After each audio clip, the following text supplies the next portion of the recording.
मेरा नाम प्रियंका है। कुछ साल पहले मैं इंजीनियरिंग कॉलेज में पढ़ती थी, लेकिन मेरी किस्मत ने कुछ इस तरह से मेरे साथ मजाक किया था कि मैं दूसरे शहर में नौकरी करने के लिए चली गई थी और यहाँ पर मैं एक सड़क के किनारे बैठकर बच्चों के खिलौने बेचा करती थी। इसी दौरान मेरे पास एक नकाब पहने हुए लड़का आया और फिर उसने मुझसे ऐसी बात कही जिसे सुनकर मेरे तो होश ही उड़ गए थे।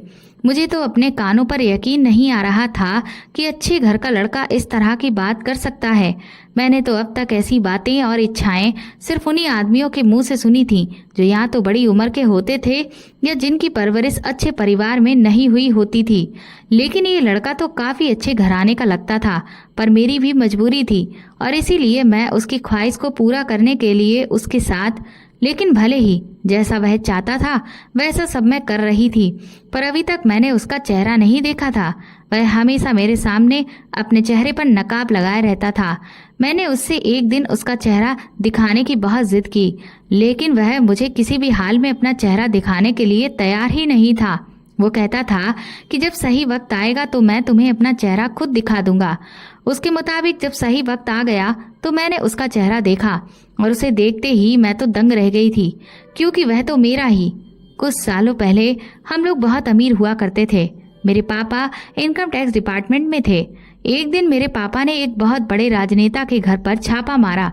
उन्हें कहीं से ही इंफॉर्मेशन मिली थी कि गरीब लोगों के आवास बनाने के लिए जो पैसा सरकार के द्वारा अलॉट किया गया है, उस पैसे को पूरी तरह से इस नेता ने खुद डकार लिया था और सिर्फ कागजों पर ही गरीबों के घर बनकर तैयार हो गए और ये दिखा दिया, जिसे वह साफ तौर से सारी कागजी कार्रवाई से बच गया था, क्योंकि जो लोग भी इस टेंडर को देखने के लिए और जांच पड़ताल करने के लिए आने वाले थे, उन लोगों को भी इस नेता ने पैसे दे दिए थे, जिस वजह से उन्होंने भी अपना मुंह बंद कर लिया था और बाकी का बचा हुआ करोड़ों रुपया सारा का सारा उस नेता ने अपने घर पर रखवा दिया था। जब मेरे पापा को ये बात पता चली तो उन्हें बहुत गुस्सा आया। मेरे पापा एक बहुत ही ईमानदार ऑफिसर थे।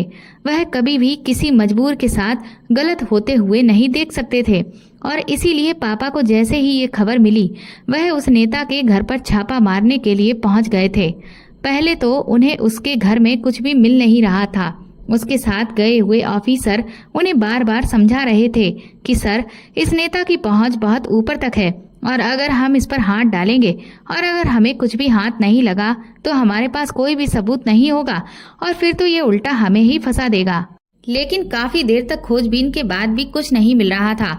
ऑफिसर्स कहने लगे कि हमें यहाँ से जल्द चलना चाहिए, लेकिन मेरे पापा हार मानने वालों में से नहीं थे और दूसरा उन्हें अपने मुखबिर पर पूरा विश्वास था, क्योंकि इससे पहले भी मेरे पापा को उस मुखबिर ने जब भी कोई टिप दी थी तो वह हमेशा सच ही साबित हुई थी। इसलिए पापा ने कुछ देर और रुकने को कहा और खूब ही अच्छे से सोचा समझा, क्योंकि ये रकम करोड़ों की थी और इसलिए इस तरह से इस केस को बीच में छोड़ा नहीं जा सकता था। इसके बाद पापा ने उस नेता के बंगले की दीवारों को खुदवा कर देखा, पर उनमें से भी कुछ भी नहीं निकला। वह नेता बार बार पापा को धमका रहा था कि तुम्हारी भलाई इसी में है कि तुम यहाँ से वापस चले जाओ, वरना तुम्हारे साथ बिल्कुल भी अच्छा नहीं होगा। पर पापा उसकी धमकियों से डरने वाले नहीं थे। इसके बाद पापा ने उसके पूरे गार्डन की भी खुदाई कर डाली, पर वहां पर भी कुछ नहीं निकला। पापा को कुछ समझ नहीं आ रहा था। तब फिर पापा की नजर एक जगह पर जाकर टिक गई। गार्डन में बहुत ही बड़े बड़े पेड़ खड़े हुए थे और उन पेड़ों का जो नीचे का हिस्सा था उसमें कुछ जगह पर लकड़ी कुछ अजीब सी लग रही थी। पापा ने जैसे ही उस लकड़ी को छूकर देखा तो पाया कि वह तो प्लास्टिक की बनी हुई है। पापा ने जैसे ही उन पेड़ों की लकड़ियों को उखड़वाया तो उनमें से ढेर सारे पैसों की पॉलीथीन में लिपटी हुई मोटी मोटी गड्डियां निकल आईं और उस नेता का पर्दाफाश हो गया। इसके बाद उसे पुलिस पकड़ ले गई। शाम को जब पापा लौट कर आए तो वह काफी खुश थे और उनके चेहरे पर संतुष्टि का भाव नजर आ रहा था कि उन्होंने गरीबों को इंसाफ दिलाया। कुछ समय तक तो यह केस चला, लेकिन फिर अचानक सारी बाजी पलट गई। इस केस में उल्टा मेरे पापा को ही फंसा दिया गया। ये दिखा दिया गया कि पापा ने उस नेता से मोटी रकम मांगी थी, जो रिश्वत में ना मिलने के कारण उन्होंने उस नेता को फंसाने की कोशिश की है, जबकि ये पैसा तो उन्होंने किसी और के यहाँ से जब्त किया, लेकिन नाम इस नेता का ले लिया। इस सारे केस में पापा के खिलाफ उनके ही कुछ ऑफिसर्स ने गवाही दे दी, जिससे पापा को बहुत गहरा झटका लगा था। वह हमारे लिए बहुत बुरा वक्त था। सब कुछ तबाह हो चुका था। हम लोग दिन रात कोर्ट कचहरी के चक्कर लगाते रहते थे। पापा ने अपने ऑफिसर्स पर विश्वास करने की बहुत बड़ी कीमत चुकाई थी, लेकिन ये सजा सिर्फ उन्हें नहीं बल्कि मेरे पूरे परिवार को मिल रही थी। कहते हैं ना कि जब वक्त खराब होता है तो ऊंट पर बैठे हुए इंसान को भी कुत्ता काट लेता है। हमारे पास पहले खूब सारा पैसा था, हम लोग भी बहुत अमीर थे, लेकिन पापा का मुकदमा लड़ते लड़ते हमारे सारे पैसे धीरे धीरे खत्म होने लगे। मैं तो इंजीनियरिंग की पढ़ाई कर रही थी, इसलिए मैं हॉस्टल में ही रहती थी। जब मुझे अपने घर के इस तरह के हालातों के बारे में पता चला तो मैं भी वापस अपने घर पर आ गई। हमने पापा को जेल से रिहा कराने के लिए अच्छे से अच्छा वकील किया, लेकिन हम पापा को नहीं छुड़ा सके। लोगों ने मेरे पापा को धोखेबाज, जालसाज, लालची और ना जाने क्या क्या नहीं कहा। वह चिल्ला चिल्ला कर कहते रहे कि उन्होंने ये घटना नहीं की है, उन्होंने कोई रिश्वत नहीं ली है, लेकिन उनकी बातों पर किसी ने भी विश्वास नहीं किया। मेरे पापा एक बहुत ही ईमानदार और खुददार ऑफिसर थे। वह अपने लिए इस तरह की बातों को बर्दाश्त नहीं कर सके और फिर पापा ने जेल में ही खुद को इस दर्द भरी जिंदगी से आजाद कर दिया। हम सब लोगों को उनकी मौत से बहुत गहरा सदमा पहुंचा था। मेरी छोटी बहन, छोटा भाई और माँ अब इस दुनिया में बिल्कुल अकेले रह गए थे। मेरे पापा का सपना था कि मैं इंजीनियर बनूं। मैं उनका सपना पूरा करने के लिए ही इंजीनियरिंग की तैयारी कर रही थी, लेकिन अब पापा के मरने के बाद हमारे घर के हालात दिन ब दिन बिगड़ते ही चले जा रहे थे। मेरे पापा की कमाई से ही तो हमारे घर का खर्चा चल रहा था। जो थोड़े बहुत पैसे हमारे पास जमा थे वह सारे कोर्ट कचहरी के कामों में ही खर्च हो गए और इस तरह से हम पर परेशानियों का भार टूट पड़ा था। मेरी पढ़ाई लिखाई भी बंद हो गई। कॉलेज से बिना बताए ही मुझे घर आना पड़ गया था। इधर माँ की भी तबीयत अब हमेशा खराब रहने लगी थी। मेरी बहन जो कि 12th क्लास में थी उसकी भी पढ़ाई रुक गई और भाई अभी सिर्फ 10 साल का था। उन सबका रो रो कर बहुत बुरा हाल हो गया था, लेकिन अब मुझे उन लोगों की पढ़ाई की फिक्र हो रही थी क्योंकि मैं बड़ी थी और मुझे ही इन सभी जिम्मेदारियों को उठाना था और मैं अपने भाई बहनों के भविष्य को खराब नहीं होने दे सकती थी। लोगों ने हमारे बारे में बहुत ही गलत गलत बातें करना शुरू कर दिया था, जिस वजह से हमें बहुत ज्यादा परेशानियों का सामना करना पड़ रहा था। इधर मेरी माँ को मेरी शादी की चिंता भी सताने लगी थी। दरअसल मेरी शादी पिछले साल ही तय हो गई थी। मेरा मंगेतर मेरे ही स्कूल में मेरे साथ पढ़ा था और उसके पापा मेरे पापा के दोस्त थे। वह लोग भी हमारी तरह अच्छे स्टैंडर्ड के थे, इसलिए जब उनकी तरफ से इस रिश्ते की पहल की गई तो पापा ने भी इनकार नहीं किया। उन लोगों को शादी की बहुत जल्दी थी, लेकिन पापा चाहते थे कि मेरी इंजीनियरिंग की पढ़ाई कंप्लीट हो जाए, उसके बाद ही मेरी शादी हो। इसलिए उनकी बात का मान रखने के लिए पापा ने फिलहाल मेरी सगाई कर दी थी और शादी पढ़ाई कंप्लीट होने के बाद होने वाली थी। पर माँ अब ये चाह रही थी कि मेरी शादी जल्द से जल्द हो जाए। मैंने माँ को मना भी किया कि अगर मैं इस घर से चली गई तो घर की जिम्मेदारी कौन उठाएगा, लेकिन माँ को मेरी फिक्र ज्यादा हो रही थी। इसलिए उन्होंने जब मेरे ससुराल वालों को घर पर बात करने के लिए बुलाया तो हम लोगों के होश उड़ गए थे, क्योंकि उन लोगों ने शादी करने से साफ इनकार कर दिया। मम्मी ने उन्हें लाख समझाया कि आप तो अपने दोस्त को बहुत अच्छे से जानते थे, फिर आप भी दुनिया वालों की बातों में आ गए। वह लोग तरह तरह की बातें करने लगे, यहाँ तक कि मेरा मंगेतर रोहन भी जाने क्या क्या बकवास कर रहा था। माँ को उनके इरादे समझ नहीं आ रहे थे, पर मैं समझ चुकी थी। वह मुझसे रिश्ता इसलिए जोड़ना चाह रहे थे क्योंकि तब मेरे पास पैसा था, प्रॉपर्टी थी, जो शादी के बाद काफी कुछ उनके इकलौते बेटे को मिलने वाला था। लेकिन क्योंकि अब मेरे पास ना तो पैसा था ना प्रॉपर्टी और उनके हाथ कुछ भी नहीं आता, इसीलिए उन्हें अब ये शादी नहीं करनी थी। मैंने भी उन लोगों के आगे हाथ जोड़ लिए और उन्हें जाने के लिए कह दिया। माँ तो बदहवास सी हो गई थी।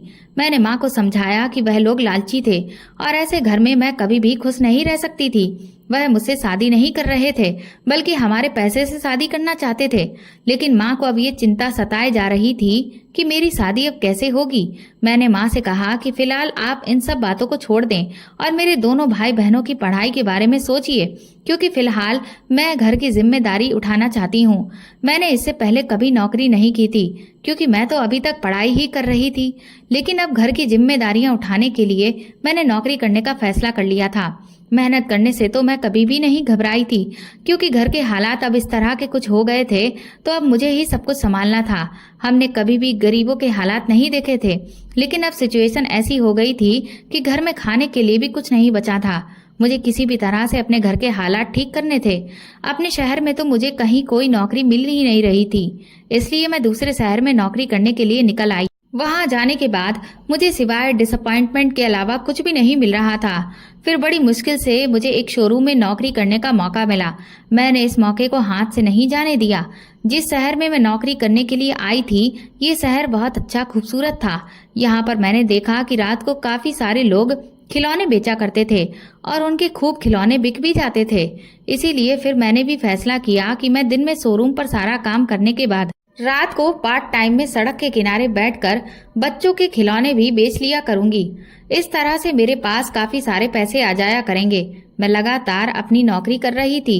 जो भी पैसे मुझे शोरूम से मिलते थे वह मैं अपने घर भेज दिया करती थी और उसी शहर में मैंने एक छोटा सा कमरा भी किराए पर ले लिया था। रात को मैं जो खिलौने बेचा करती थी उससे मैं खाना खा लेती थी और कमरे का किराया दे देती थी। इसी तरह से मेरी जिंदगी गुजर रही थी और मुझे यहाँ पर काम करते हुए 5 महीने हो गए थे। मुझे आज भी वह दिन याद है जब बहुत ज्यादा गर्मी हो रही थी और मैं सड़क के किनारे बैठकर बच्चों के खिलौने बेच रही थी। आज होली का दिन था और जिस जगह मैं खिलौने बेचा करती थी वहां पर एक मेला लगाया गया था, जिस वजह से आज बहुत भीड़ थी और मेरे खिलौने भी खूब बिक रहे थे।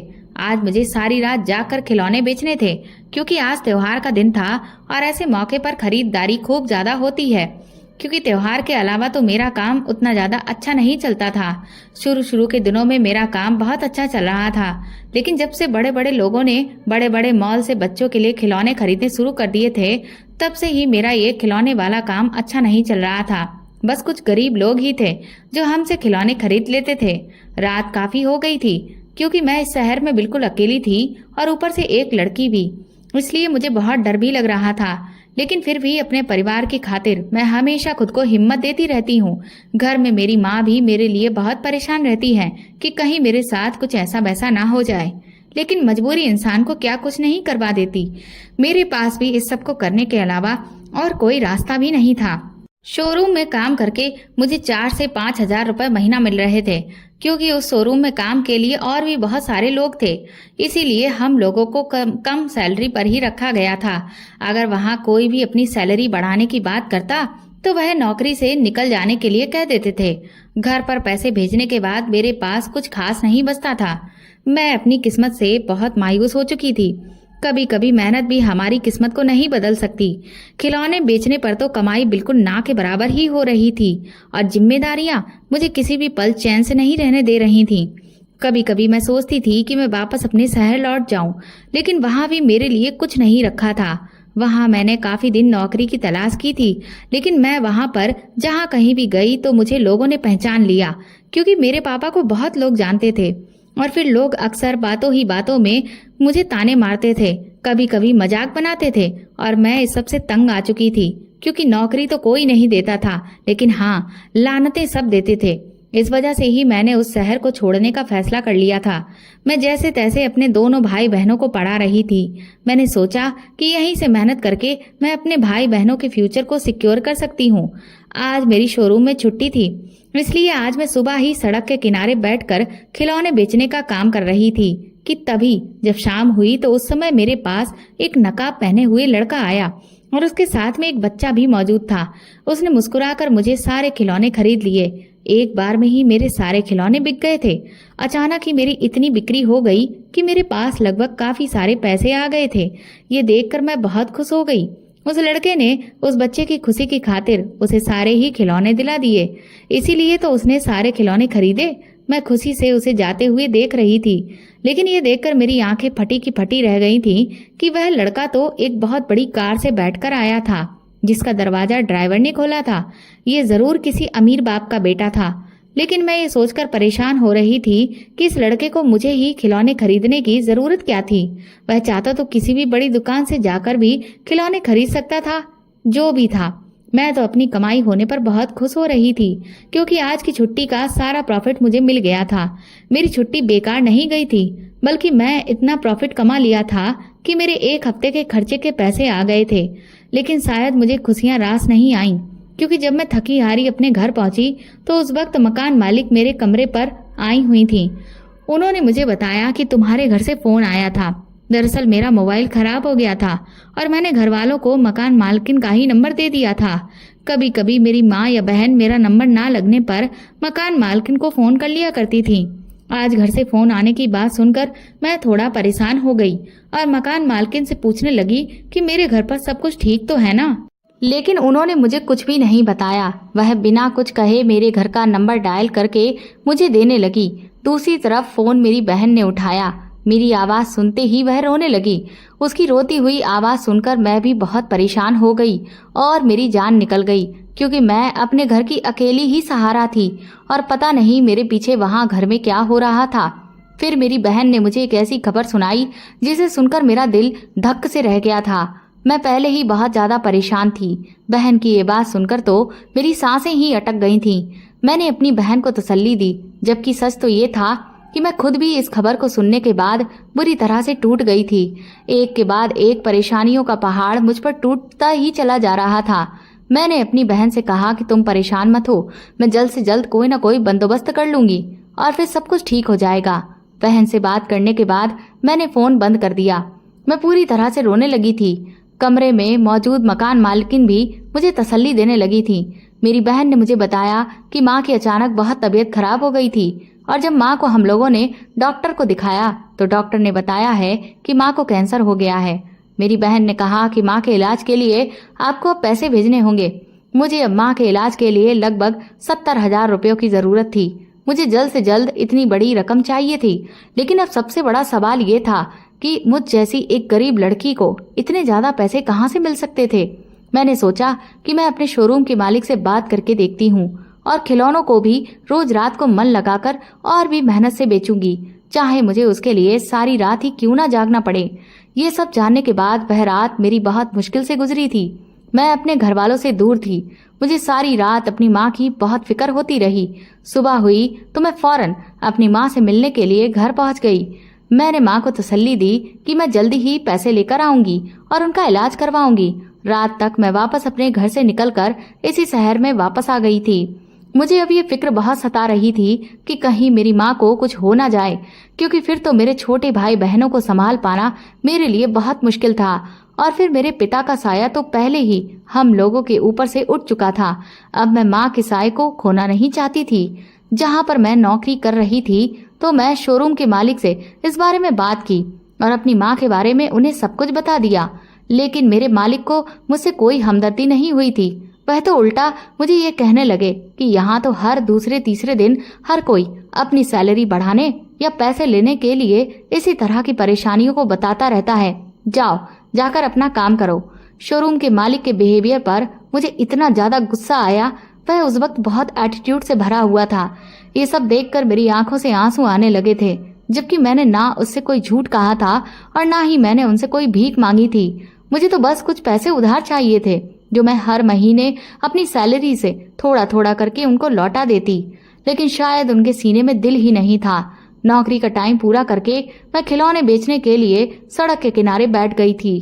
मुझे वहां पर बैठे हुए अभी कुछ देर ही गुजरी थी कि तभी वह नकाब वाला लड़का दोबारा से मेरे पास खिलौने खरीदने के लिए आ गया। उसने एक बार फिर से मुझे लगभग मेरे पास मौजूद सारे ही खिलौने खरीद लिए थे। उसके साथ आज भी वही बच्चा मौजूद था जिसे वह पहले लेकर आया था। मैं अपनी इस बिक्री पर बहुत खुश हुई, साथ ही इस बात पर हैरान भी थी कि वह लड़का इतने ज्यादा खिलौने का करता क्या है, जबकि एक बच्चा लगभग 3 या 4 खिलौने से ही तो खेल सकता है। इतनी ज्यादा तो वह खिलौने से नहीं खेल सकता, लेकिन वह तो सारे के सारे ही अपनी गाड़ी की डिग्गी में रख लेता था। शायद उसके घर में और भी ज्यादा बच्चे होंगे, तभी वह उनके लिए सारे खिलौने ले जाता होगा।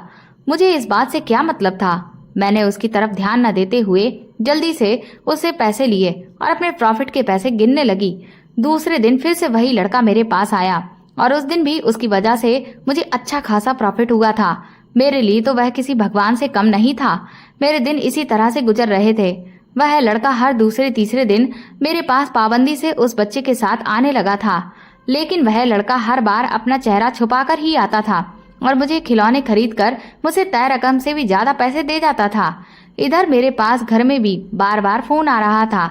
कभी मेरी बहन कहती कि वापस आ जाओ दीदी, कभी वह कहती कि पैसे भिजवा दो, क्योंकि वह खुद भी माँ की तबीयत देख देख कर बहुत ज्यादा परेशान हो गई थी और इसीलिए समझ नहीं पा रही थी कि अब उसे आखिर करना क्या चाहिए। मैंने यही सोचा कि अगर मुझे हर दिन इसी तरह से प्रॉफिट होने लगा तो मैं अपनी माँ के इलाज के लिए जल्दी ही जरूरत के पैसे जमा कर लूंगी और फिर मैं उसके बाद घर वापस चली जाऊंगी। लेकिन ये लड़का अब बीच में काफी दिनों से मेरे पास खिलौने खरीदने आ ही नहीं रहा था। मैं काफी दिन से उस लड़के का इंतजार कर रही थी। वैसे तो वह हर दिन आ जाया करता था, लेकिन अब जब से मुझे उसकी जरूरत थी वह लड़का आ ही नहीं रहा था। 70,000 रुपए मुझे अपनी माँ के इलाज के लिए चाहिए थे। ये मेरे लिए एक बहुत बड़ी रकम थी। काफी दिनों के बाद वह लड़का मेरे पास जब खिलौने खरीदने आया तो मेरी उम्मीद एक बार फिर से जागने लगी थी। उसने मेरे खिलौने खरीद लिए और फिर हैरान कर देने वाली बात यह थी कि उसने मुझे काम का भी ऑफर दिया। मैं उस लड़के की बात सुन रही थी जिसे सुनकर मुझे अपने कानों पर विश्वास नहीं हो रहा था।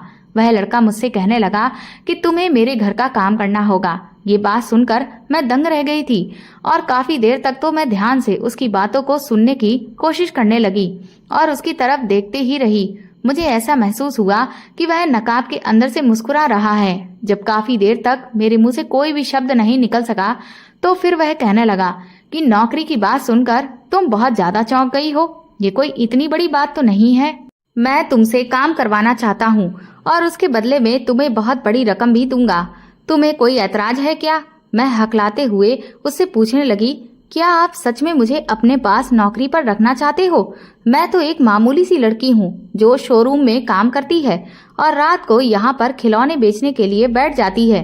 मुझे तो इस शहर में कोई नौकरी देने के लिए तैयार भी नहीं था, तो फिर आप मुझसे क्या काम करवाना चाहते हो? वो कहने लगा, बस ये समझ लो कि मैं भी तुम्हें नौकरी ही दूंगा और तुम्हें हर महीने नौकरी करने के बदले में 30,000 रुपए दिया करूंगा। उसके मुंह से ये बात सुनकर के मैं तो और भी ज्यादा खुश हो गई थी। मैंने कहा, क्या सच में आप मुझे हर महीने 30,000 रुपए दिया करेंगे? वो लड़का कहने लगा, हाँ, मुझे तुम जैसी मेहनती और ईमानदार इंसान की ही जरूरत थी और तुम्हें देखकर मुझे इस बात का अंदाजा हो गया है कि तुम बहुत मेहनती और ईमानदार हो, जो अपनी नौकरी करने के बावजूद भी पार्ट टाइम में सड़क के किनारे बैठकर बच्चों के खिलौने बेचती हो। तुम मेरे काम के लिए बनी हुई हो। तुम मेरे साथ चलो, मैं तुम्हें अभी तुम्हारे रहने का बंदोबस्त भी कर दूंगा और तुम्हारी सारी परेशानियां भी हल हो जाएंगी।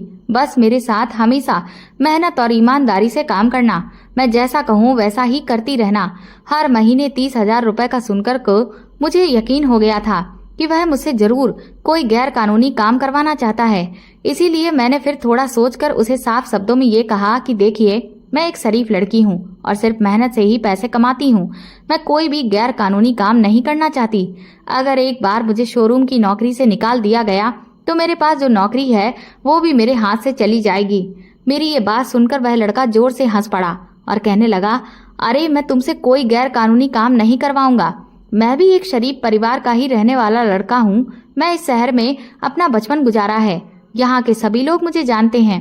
अगर ऐसी कोई भी बात होगी तो सबसे पहले मैं ही पकड़ा जाऊंगा। इसलिए तुम बिल्कुल बेफिक्र रहो। मैं तुमसे ऐसा वैसा कोई काम नहीं करवाऊंगा जो गैर कानूनी हो। उसकी ये बात सुनकर मैंने उससे फिर से पूछा कि तो फिर आप मुझसे काम क्या करवाना चाहते हैं? तो वह मुझसे कहने लगा कि वो तो मैं तुम्हें मेरे घर पर चलने के बाद ही समझा दूंगा, लेकिन मेरा यकीन करो कि मैं तुमसे कोई भी ऐसा काम नहीं करवाऊंगा जिससे तुम किसी भी मुसीबत में पड़ो। उसकी ये बात सुनकर मुझे थोड़ी तसल्ली हुई थी। फिर मैंने सोचा कि शायद कोई बहुत ज्यादा मेहनत वाला काम होगा, वरना 30,000 रुपए महीना तो बड़ी बड़ी कंपनियों में नौकरी करने पर ही मिलता है। मुझ जैसी मामूली लड़की को 10,000 रुपए ही मिल जाए वही बहुत बड़ी बात है।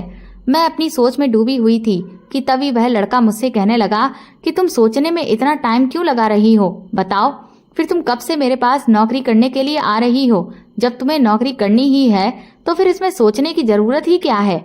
बस वही करना जो मैं तुमसे कहता जाऊं और बस तुम्हें हर महीने 30,000 रुपए दे दिया करूंगा।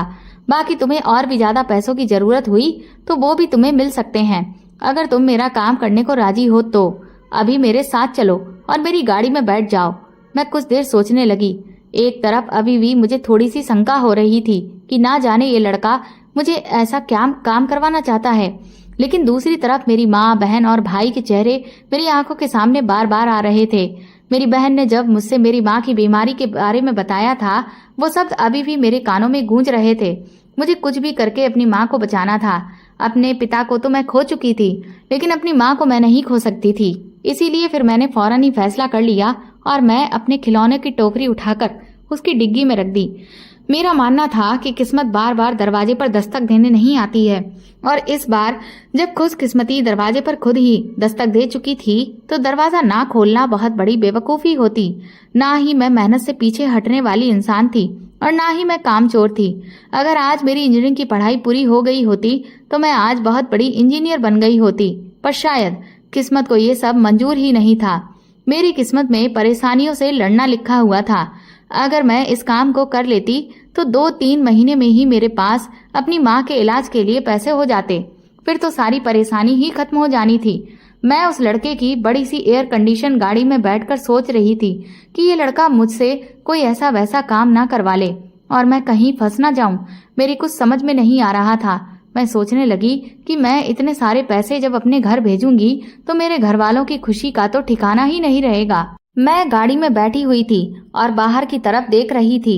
गाड़ी तेज रफ्तार से चल रही थी। जब गाड़ी रुकी तो हम एक बहुत ही आलीशान बंगले के सामने पहुंच गए थे। ड्राइवर ने ना सिर्फ उस लड़के के लिए दरवाजा खोला बल्कि मेरे लिए भी गाड़ी का दरवाजा खोल दिया था। ऐसा लग रहा था कि जैसे मैं कोई मालकिन हूँ और ये लड़का मेरा हाथ पकड़कर मुझे घर के अंदर ले गया। मैं ऐसे गई जैसे कि मुझ पर हक जता रहा हो। मैं तो इतने आलीशान बंगले को देख देख कर बहुत हैरान हो गई थी, लेकिन मैंने एक बात काफी दिनों से नोटिस कर रही थी कि ये लड़का जब भी मुझे मिला था इसका चेहरा छुपा हुआ ही होता था। ये अपना चेहरा नहीं दिखाता था। मुझे लगा कि शायद अभी ये अपने घर में यहाँ पर आ गया है तो अपना चेहरा खोल देगा, मगर इसने अपने घर में आने के बावजूद भी मुझे अपनी शक्ल नहीं दिखाई थी। उसने मुझे बैठने के लिए कहा और फिर उसने नौकरानी को आवाज लगाई और कहने लगा कि मेम साहब को उनका कमरा दिखा दो, आज से ये हमारे घर में ही रहेंगी। मैं इस लड़के से घबराते हुए कहने लगी कि पहले आप मुझे मेरा काम बता दो कि आखिर मुझे करना क्या है। वो कहने लगा, इतनी भी जल्दी क्या है, पहले सुकून से फ्रेश तो हो जाओ, बैठकर खाना खा लो और फिर उसके बाद हम बाकी की बातें करते रहेंगे, क्योंकि अब तो तुम्हें जिंदगी भर मेरे साथ ही काम करना है, तो फिर आखिर जल्दी किस बात की है। उसने एक नौकरानी को भी मेरे साथ कमरे में भेज दिया। नौकरानी ने मुझे बताया कि आज से ये कमरा आपका है और मैं हैरानी से उस कमरे को देखने लगी थी। अब तक तो मैं एक छोटे से कमरे में किराए पर रह रही थी, लेकिन अब इस बड़े से कमरे में मुझे अपनी जिंदगी गुजारनी थी। मुझे अपनी मम्मी की फिक्र हो रही थी। मैं अपनी इस बदलती हुई किस्मत पर यकीन नहीं कर पा रही थी। ऐसा लगता था कि जैसे ये सब कुछ कोई सपना है और आंख खुलने पर यह सपना टूट जाएगा। मैं फ्रेश हो गई, लेकिन उस लड़के ने मुझे अभी तक कोई काम नहीं बताया था, बल्कि मुझे कहा था कि एक दिन आराम करो, मैं तुम्हारे लिए कपड़े तैयार करवाता हूँ, तुम खुद पर ध्यान दो और सच सवर कर रहो और थोड़ा सा धैर्य रखो, मैं तुम्हें तुम्हारा काम समझा दूंगा। मैं हाथ मुंह धोकर फ्रेश होकर तैयार हो गई थी। आज बहुत दिनों बाद मैंने ढंग के कपड़े पहने हुए थे। इससे पहले तो इस तरह से तैयार मैं तब होती थी जब मेरे पापा जिंदा थे और सब कुछ ठीक था। खुद को पहले जैसी हालत में देखकर मुझे खुशी हो रही थी। तभी नौकरानी कमरे में आई और कहने लगी, मैडम साहब ने आपके लिए खाना लगवा दिया है, चलकर पहले आप खाना खा लीजिए। मैं नीचे जाकर खाना खाने के लिए डाइनिंग टेबल पर बैठ गई थी। मैंने देखा कि अभी भी उस लड़के ने अपने चेहरे से नकाब नहीं हटाया था। वह अपने घर में भी नकाब में ही मौजूद था। वह मेरे सामने ही बैठा हुआ था। मैंने उससे पूछा कि क्या तुम अपना चेहरा नहीं खोलते हो? उसने कहा कि वक्त आने पर मैं तुम्हें अपना चेहरा भी दिखा दूंगा। धीरे धीरे तुम्हें तुम्हारे सारे सवालों के जवाब मिल जाएंगे। लेकिन तुम्हें याद है ना कि मैं यहाँ तुम्हें अपने किस काम के लिए लाया हूँ? तुम्हें मेरा काम करना होगा। अगर तुम उस काम में कामयाब रही तो मैं तुम्हारे सारे सवालों का जवाब भी दूंगा। मैंने कहा, पर आपने मुझे अभी तक कोई काम ही नहीं बताया। वो लड़का कहने लगा, कल को मैं आराम से तुम्हें तुम्हारा काम समझा दूंगा। ये कहकर वह अपने कमरे की तरफ चला गया। खाना खाने के बाद मैं अपने कमरे में आ गई। रात हो गई थी, फिर मैं सो गई। अगले दिन उस लड़के ने मुझे नौकरानी से बुलवाने के लिए भेजा। उसने मुझे कहा कि तुम अच्छी तरह से तैयार हो जाओ, उसके बाद तुम्हें मेरे साथ एक पार्टी में जाना है। ये बात सुनकर मैं हैरान रह गई थी। भला मैं यहाँ पर काम करने के लिए आई थी, लेकिन ये लड़का तो मुझे पार्टी में जाने के लिए कह रहा था। मैं थोड़ी देर बाद तैयार होकर आ गई। उसने अभी भी नकाब ही पहना हुआ था। उसने मुझे गाड़ी में बैठने के लिए कहा। मैंने देखा कि हम किसी शादी में गए हुए थे। वहां पर सामने ही दूल्हा दुल्हन बैठे हुए थे। इस लड़के ने भी बहुत अच्छे कपड़े पहने हुए थे। हॉल के अंदर एंट्री करते हुए ही उसने मेरा हाथ पकड़ लिया और मेरा हाथ पकड़कर वह मुझे स्टेज पर लेकर गया और उसने वहां सारे लोगों के सामने बताया कि मैं उसकी वाइफ हूँ। ये बात सुनकर तो मुझे बड़ी हैरानी हुई थी और साथ साथ बहुत गुस्सा भी आ रहा था कि ये लड़का ना जाने मुझसे क्या काम करवाना चाह रहा है।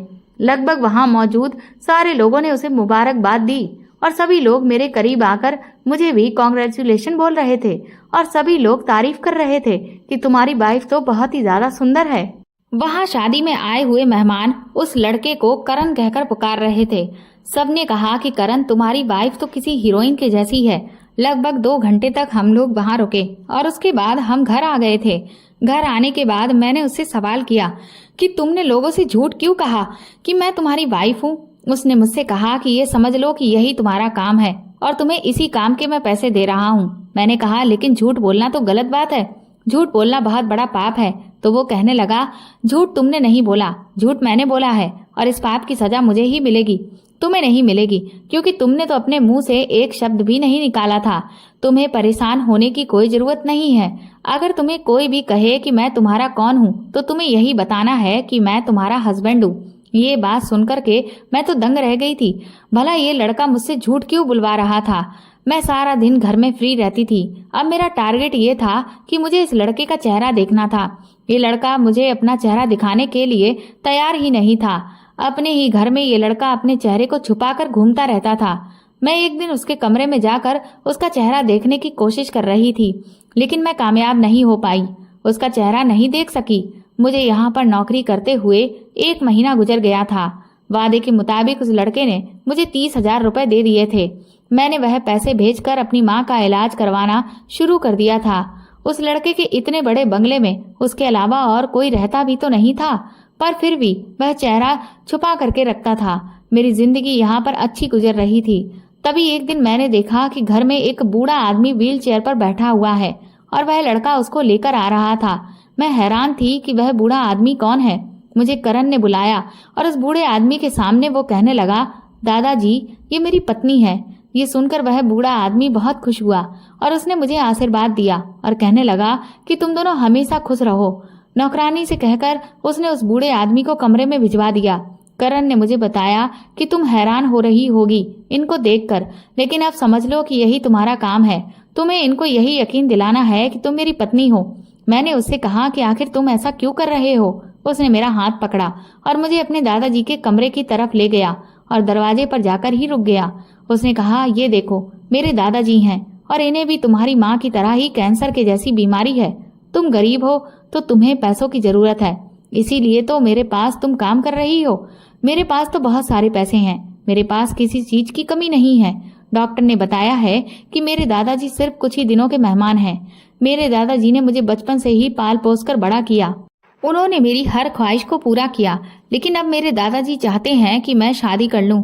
मैं जिस लड़की से प्यार करता हूं, शायद वह मुझसे प्यार नहीं करती और उसके अलावा मेरे दिल में कभी कोई लड़की आई ही नहीं और ना ही मैं उसके अलावा किसी और से शादी करना चाहता हूं। मेरी चाहत ये है कि मेरी शादी हो तो इस लड़की से हो जिससे मैं प्यार करता हूं, वरना तो मुझे कुंवारा मरना ही मंजूर है। मैं अपने दादाजी के बचे हुए दिनों को हसीन बनाना चाहता हूँ, इसलिए तुमसे कह रहा हूँ कि तुम मेरी पत्नी बनने का नाटक करो ताकि मेरे दादाजी सुकून से मर सकें, उनकी चाहत भी पूरी हो जाए। मेरे माँ बाप तो बचपन में ही मुझे छोड़कर चले गए थे। तब से दादाजी ने ही मुझे माँ और बाप दोनों का ही प्यार दिया है। मुझे अपने दादाजी की इस बीमारी के बारे में बहुत समय के बाद पता चला, लेकिन जब मुझे पता चला तो काफी देर हो चुकी थी, इसलिए अब उनका इलाज मुमकिन नहीं है। उनका भी यही इलाज है कि उनके दिन जो ये जिंदगी जीने के लिए बचे हुए हैं उन्हें यादगार और हसीन बना दिया जाए। तुम इसमें मेरी मदद कर सकती हो। मेरे दादाजी तुम्हें देखकर इसीलिए ज्यादा खुश हुए क्योंकि उन्हें यही लगा कि तुम मेरी पत्नी हो और मेरी पसंद बहुत अच्छी है। बस मैं तुम्हें इसी काम के पैसे देता हूँ। ये कोई गलत और गैर कानूनी काम नहीं है। करण की ये बात सुनकर मेरी आंखों में आंसू आ गए थे। मैंने उसे कहा कि तुम्हें इस काम के लिए इतना बड़ा झूठ बोलने की कोई जरूरत नहीं थी। अगर तुम मुझे पहले बता देते तो मैं ये काम फ्री में भी करने के लिए तैयार हो जाती, क्योंकि जिस परेशानी से मैं गुजर रही हूँ तुम भी इस परेशानी से गुजर रहे हो। हम दोनों का दुख बराबर का है। करण ने मुझे ये भी बताया कि उसकी एक बुआ है जो उसके दादाजी की इकलौती बेटी है। हम उस दिन जिस शादी में गए थे वह उनकी बुआ जी के बेटे की ही शादी थी। वहां पर वह अपनी बुआ को यकीन दिलाने के लिए गया था कि उसने सच में शादी कर ली है और मैं करण की पत्नी हूँ, क्योंकि दादाजी को यकीन दिलाने के लिए ये बहुत जरूरी था कि साथ में बुआ को भी यकीन दिलाया जाए कि करण शादी कर चुका है और इसीलिए उनके बेटे की शादी में अपनी पत्नी को लेकर आया है। करण कहने लगा कि मेरा इस दुनिया में बुआ और दादाजी के अलावा कोई नहीं है और इन दोनों को ये यकीन दिलाना मेरे लिए बहुत जरूरी था। अगर गलती से भी बुआ को ये बात पता चल गई कि मैंने दादाजी से झूठ बोला है तो वह उनको बता देती और इस वजह से मेरे दादाजी को बहुत दुख पहुंचता। इसलिए मुझे बुआ और दादाजी दोनों को ही तुम्हारे बारे में बताना जरूरी था। मैंने करण से कहा कि मैं तुम्हारा साथ देने के लिए तैयार हूँ। फिर मैंने उसको ये भी समझाया कि तुम भला कब तक उस लड़की के इंतजार में कुंवारे बैठे रहोगे। करण ने कहा कि जब तक उसे मेरे प्यार का एहसास नहीं हो जाता शायद तब तक मैं उसका इंतजार करता रहूंगा। मैं उस लड़की के बारे में उससे पूछने लगी कि वह कहाँ है, कैसी है। करण ने कहा कि वो लड़की बिल्कुल ठीक है, बस थोड़ी परेशानियों में उलझी हुई है। जब तक वह अपनी परेशानियों से बाहर नहीं निकलती तब तक उसे मैं और मेरी मोहब्बत कभी दिखाई नहीं देगी। मैं और करण ने उसके दादाजी के सामने झूठी मूठी एक्टिंग करना शुरू कर दिया था, जिससे उसके दादाजी को यही लगता था कि करण और मैंने सच में ही शादी की हुई है। इधर मैं अपने घर पर भी पैसे भेज रही थी, लेकिन मैं अभी भी करण का चेहरा देखने के लिए बेताब हो रही थी। वह मेरे सामने ही क्या, किसी के सामने भी अपना चेहरा नहीं खोलता था। करण एक बहुत ही अमीर लड़का था और उसके पास इतनी सारी दौलत थी कि अगर वह चाहता तो अपनी जिंदगी को अपने हिसाब से भी जी सकता था। लेकिन उसकी जिंदगी बड़ी ही सादी और सिंपल सी थी। उसके साथ जो बच्चा मुझसे खिलौने लेने के लिए आया करता था वो भी उसके ही घर की नौकरानी का बेटा था। वह अपने घर के नौकरों से बहुत प्यार करता है। उसने हमेशा गरीबों की मदद की है। मुझे करण के घर नौकरी करते हुए 3 महीने गुजर गए थे। हर महीने मैं अपने घर पर ढेर सारे पैसे भेज देती थी। मेरी बहन मेरी माँ का इलाज करवा रही थी। उसका कहना था कि माँ का ऑपरेशन होना है। मैंने करण से बात करके अपनी माँ के ऑपरेशन के लिए भी पैसे भेज दिए थे। एक दिन मेरी बहन की कॉल आई। उसने कहा कि 2 दिन बाद माँ का ऑपरेशन है, तुम्हें माँ के ऑपरेशन के लिए घर आना पड़ेगा। इस टाइम पर हम 2 लोग अकेले नहीं रह सकते, क्योंकि भाई काफी छोटा है, तुम बड़ी हो और हमें तुम्हारे साथ की जरूरत है। मैंने करण से इस बारे में बात की तो उसने कहा कि तुम यहाँ से नहीं जा सकती। अगर तुम यहाँ से चली गई तो इधर मेरे दादाजी को शक हो जाएगा।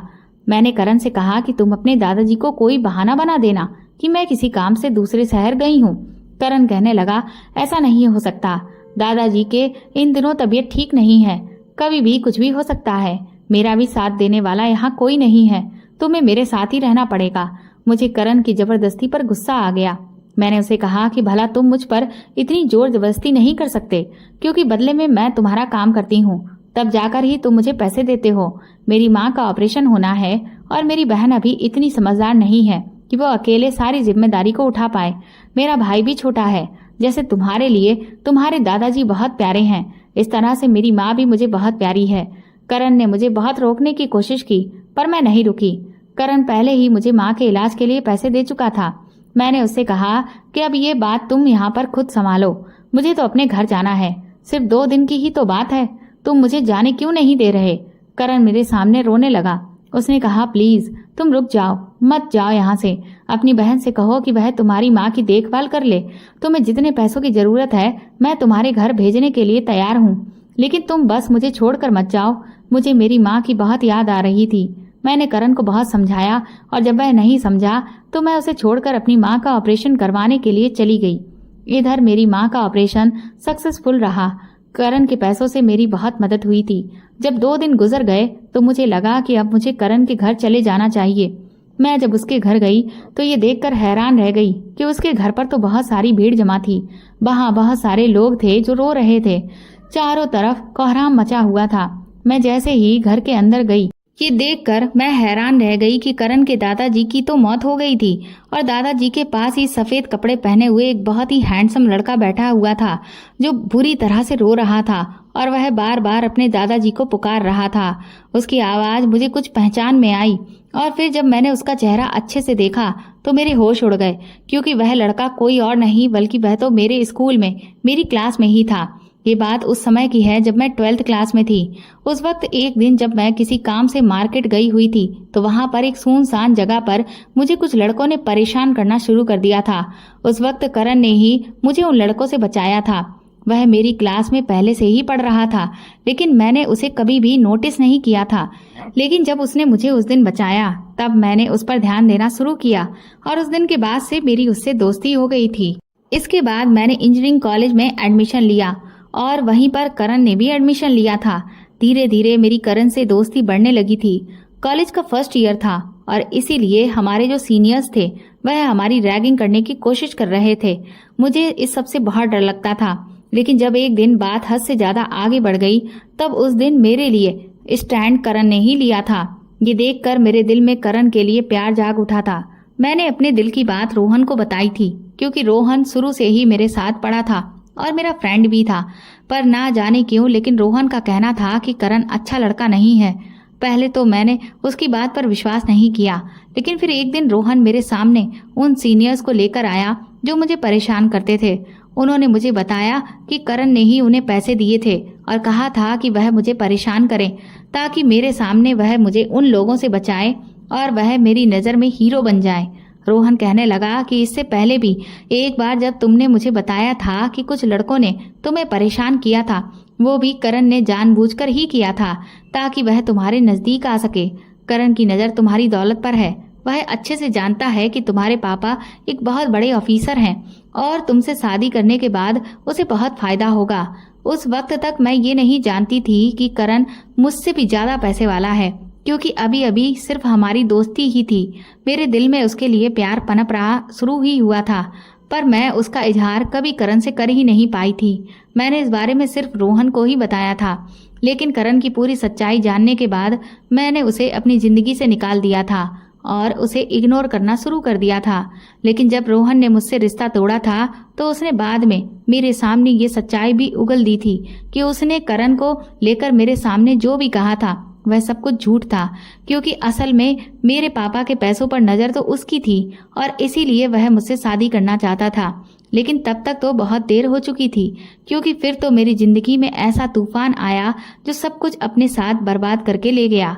मुझे ये देखकर बहुत अफसोस हो रहा था कि उस वक्त भी मैंने करण की कोई बात नहीं सुनी थी और आज भी मैंने वही किया था। करण दादाजी का अंतिम संस्कार करके घर आ चुका था। मैं जब उससे मिलने के लिए गई उसके कमरे में तो वह बहुत उदास था। मुझे देखते ही उसने अपने चेहरे को छुपाना शुरू कर दिया। मैंने उससे कहा, करण, मैंने तुम्हें पहचान लिया है, तुम्हें अब अपना चेहरा छुपाने की कोई जरूरत नहीं है। प्लीज मुझे माफ कर दो। मैंने तुम्हारे साथ बहुत गलत किया। मैंने तब भी तुम्हारे साथ बहुत गलत किया था और अब भी। शायद इसीलिए भगवान ने मेरी जिंदगी में इतनी ज्यादा परेशानियां लिख दी और जब मैंने अपनी परेशानियों का हल तलाश करने के लिए घर से बाहर निकली तो कोई भी मेरी मदद करने के लिए तैयार नहीं था। ये सब कुछ शायद मुझे ये एहसास दिलाने के लिए हुआ कि जब कोई आप पर विश्वास ना करे तो कैसा लगता है। मेरे पिता पर भी कभी किसी ने भरोसा नहीं किया था। मैंने भी चीख चीख कर अपने पिता की बेगुनाही सबको बताई थी, पर किसी ने मेरी बात नहीं मानी। इसी तरह से तुमने भी मुझे अपनी सच्चाई कही थी, पर मैंने तुम पर भी विश्वास नहीं किया। करण मुझसे कहने लगा कि तुम्हारी ड्यूटी अब खत्म हो गई है। मेरे दादाजी इस दुनिया से चले गए हैं। मैं सिर्फ उनको दिखाने के लिए ही ये सारा ड्रामा कर रहा था। तुम्हारे जाने के बाद उनकी बहुत ज्यादा तबीयत खराब हो गई। उनको हॉस्पिटल लेकर गया तो डॉक्टर ने कहा कि अब इनका थोड़ा ही टाइम रह गया है। फिर मैं उन्हें घर ले आया। घर लाने के बाद सुबह ही उन्होंने अपनी आखिरी सांस ली है और मुझे इस दुनिया में छोड़कर वह अकेले चले गए। तुम बताओ, तुम्हारी माँ की तबीयत कैसी है? मैंने उससे कहा, मेरी माँ बिल्कुल ठीक है। तुम्हारी मदद से मेरी माँ ठीक हो गई, लेकिन शायद मेरी मदद से तुम्हारे दादाजी नहीं बच सके। वो कहने लगा, कभी कभी इंसान सब कुछ होते हुए भी अकेला रह जाता है और कभी कभी इंसान जिसके पास कुछ नहीं होता फिर भी वह अच्छी जिंदगी गुजार रहा होता है। देखो, मेरे पास सब है लेकिन मेरी जिंदगी में प्यार नहीं। करण कहने लगा, मैं तुमसे अपना चेहरा सिर्फ इसीलिए छुपाया क्योंकि अगर तुम मुझे पहचान लेती तो मुझे ये मदद कभी भी नहीं लेती। मैं तुम्हारी हर हाल में मदद करना चाहता था। क्या तुम ये जानना नहीं चाहती हो कि मैं जिस लड़की से प्यार करता हूँ वो लड़की कौन है? वो लड़की तुम ही हो।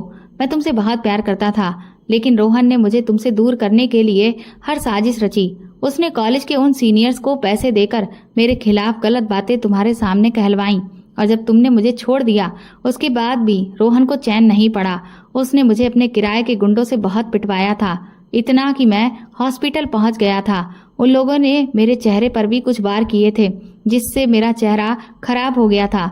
इसलिए मैं अपने अपनों के सामने भी नकाब लगाए रहता था। मेरी हालत जब मेरे दादाजी ने देखी तो उन्होंने उन गुंडों को तो अरेस्ट करवा दिया था, लेकिन मैंने क्योंकि रोहन का नाम कभी नहीं लिया, इसलिए इसके पीछे जो असली मुजरिम था उसके बारे में दादाजी को कभी पता नहीं चला। जैसे तैसे मैंने अपनी पढ़ाई कंप्लीट की, लेकिन मैं बहुत ज़्यादा डिप्रेशन में रहने लगा था। इस वजह से दादाजी ने मुझे अपना फैमिली बिजनेस संभालने के लिए कहा ताकि मैं उनके साथ रह सकूं। मैं हर दिन बहुत उदास रहता था, लेकिन फिर एक दिन मैंने तुम्हें उस रास्ते पर खिलौने बेचते हुए देखा, जिसे देखकर मेरी नई उम्मीद जाग गई थी। फिर मैं जब तुम्हारे बारे में सब कुछ पता किया तो मैंने ये ठान लिया कि अब मैं तुम्हारी मदद करूंगा।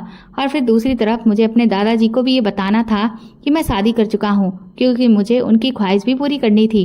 इसलिए मैं तुम्हारे पास गया और तुम्हें नौकरी का ऑफर दिया। तुम भी मजबूर थी, तुम्हें नौकरी की बहुत जरूरत थी, तो ऐसे हालात में तुम क्या, कोई भी इस बात को एक्सेप्ट कर लेगा। मुझे अच्छे से पता था कि तुम अब शायद ही है जो कभी मेरी जिंदगी में लौट कर आओ, लेकिन कम से कम एक्टिंग तो कर ही सकती थी ना। इसलिए मैंने अपने चेहरे को तुमसे छुपा लिया, तुम्हें अपने इस प्लान का हिस्सा बनाया। इस तरह से तुम्हारी मदद भी हो गई और मुझे तुम्हारा साथ भी हासिल हो गया था। अब तुम चाहो तो जा सकती हो, क्योंकि तुम्हारा काम खत्म हो चुका है और मेरा भी। करण की इस बात ने मुझे पूरी तरह से हिलाकर रख दिया था। सच में करण बहुत अच्छा लड़का है, लेकिन हैरत मुझे इस बात पर हो रही थी कि वह मुझसे इतना प्यार करता है। मैंने उससे तुरंत ही माफी मांगी और कहा कि मैंने रोहन पर विश्वास करके बहुत बड़ी गलती की थी। मैंने तुरंत ही करण को शादी के लिए प्रपोज किया तो वह फौरन ही मान गया। मैं फिर इस बारे में अपनी माँ और भाई बहन को बताया। मेरी माँ तो वैसे ही मेरी शादी के लिए बहुत परेशान थी, और जब उन्होंने देखा कि मेरे लिए इतने अच्छे लड़के का रिश्ता खुद ब खुद घर चलकर आया है तो उन्होंने तुरंत ही हाँ कह दी। अब मेरी माँ और भाई बहन हम तीनों ही करण के घर पर रहते हैं। मैंने करण के बिजनेस को ज्वाइन कर लिया है। मेरे भाई बहन अब बहुत अच्छी शिक्षा हासिल कर रहे हैं। मैं और करण अपनी जिंदगी में बहुत खुश हैं और मेरी जिंदगी अब पूरी तरह से बदल चुकी है। तो दोस्तों, अगर आपको ये कहानी पसंद आई है तो कमेंट करके ज़रूर बताएं, और प्लीज़ इस कहानी को ज़्यादा से ज़्यादा शेयर और लाइक करके मेरे चैनल को सपोर्ट करें।